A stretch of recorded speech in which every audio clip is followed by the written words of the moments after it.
it is back to school time, and we all know how necessary it is for a healthy breakfast. Yeah, got to get the kiddos ready, and here to help us do just that, Heidi Harkopf. Welcome back here to CT Style. Always lovely to see you.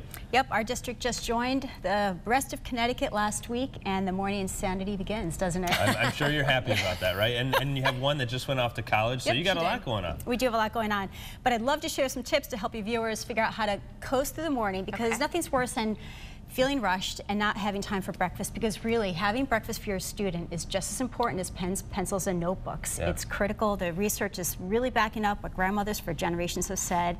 It helps the learning, it keeps them focused, it improves the behavior. And you ask any teacher in Connecticut and they'll tell you they know who hasn't had breakfast that day in the classroom. That's the key. I think we need it here in the studio. We might. On days like today when we're like, okay, we got to pick it up here. But that makes sense, and it takes a little bit of planning. It does, and really the easiest way to be sure your kids have breakfast is really to find out if your school has a breakfast program. If they do, it'll be a healthy meal at a price you cannot beat. You can't make it home for that. And so that's the quickest way to be sure that they start the day right. If your school doesn't have a breakfast program, I encourage your viewers to check out our website, newenglanddairycouncil.org, because there they can find out about the Feel Up to Play 60 program. And our Dairy Farm Families of Connecticut will help fund your school start a breakfast program. Really? So it's a great resource for them. That's so cool. All right, so if your school doesn't have that, we need our viewers to reach out and make that happen. Absolutely. Cool. Talk to your administrators.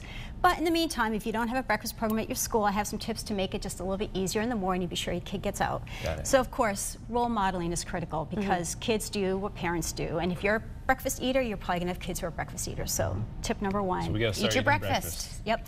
Number two is plan ahead, and I've brought with me a broccoli frittata muffin, which is something I made last night and had to be sure that I actually had enough to bring to the studio this morning. You had to hide them in the You had to fridge. lock them up. They were eating them at snack time last night.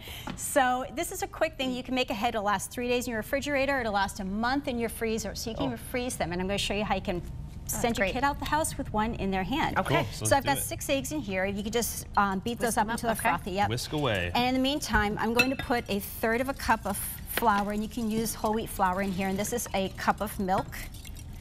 And I will go ahead and let you stir that up. Now, whole milk, 2%, like what do you recommend? Anything you like. I used whole milk today because I think it just adds really nice richness, and the science is really turning around that shows that dairy fat is heart neutral or even heart beneficial, so we're good with that. Cool. While you guys are doing that, I'm going to go ahead and grab the broccoli. I'm going to come in behind you, or you want to pass that? Do you want me to cut some up, or are you good? I chopped it pretty well, so we'll you're go good. from there. I don't need to mess it up She anymore. doesn't need your help, Right. Brian. I'm going to let you go ahead and keep going with You that. can just be honest. It's fine. So what you would do is you would just go ahead and fill the muffin tins with about a tablespoon. This is about 1 3/4 cup of chopped frozen broccoli. Makes it so much easier when you start with You frozen. don't have to cook it ahead of time? You could do it frozen? Nope, frozen thawed, and I just that's chopped it up right great. here at the studio. Cool.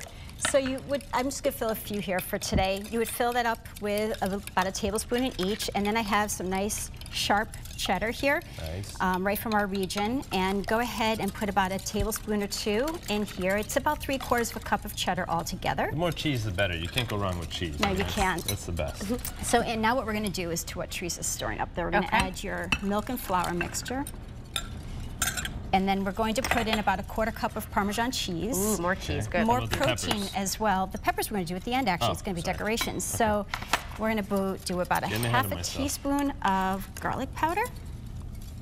This is very simple and easy, too. Well, I just love soy that you could sauce do it to me? ahead of time. Oh, wait. So You need great. the soy sauce? Oh, it is so nice because, you know, busy evenings are busy as well, but you usually have a little bit more time in the evening than you do in the morning. I don't think anybody's going to make this in the morning, so this is perfect for... So we've done that. At this point, all you have to do is, I'm going to grab that Yes, go ahead. measuring there, and we're just going to fill these muffin tins just 3/4 of the way full. Don't go more than 3/4 because it really poofs up quite a rise bit. up.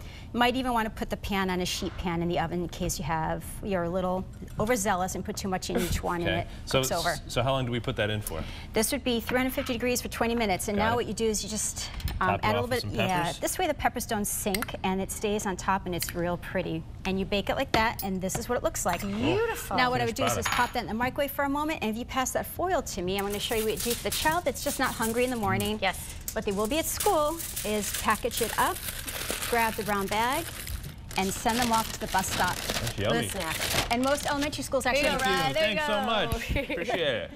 So there you go. You have something you can make ahead, put in your freezer. Great idea. And there's a lot of other ideas on our website. If you go visit our blog at newenglanddairycouncil.org, I have this recipe and I have a bunch of other ones that you can make ahead of time. Cool. We'll have to check it out. Heidi Harkopf, thanks so much for joining us, and good luck to your kiddos going back to school. I have to go catch the bus now. I think I got Bye, Ryan. Yeah, stay with us. More style coming up.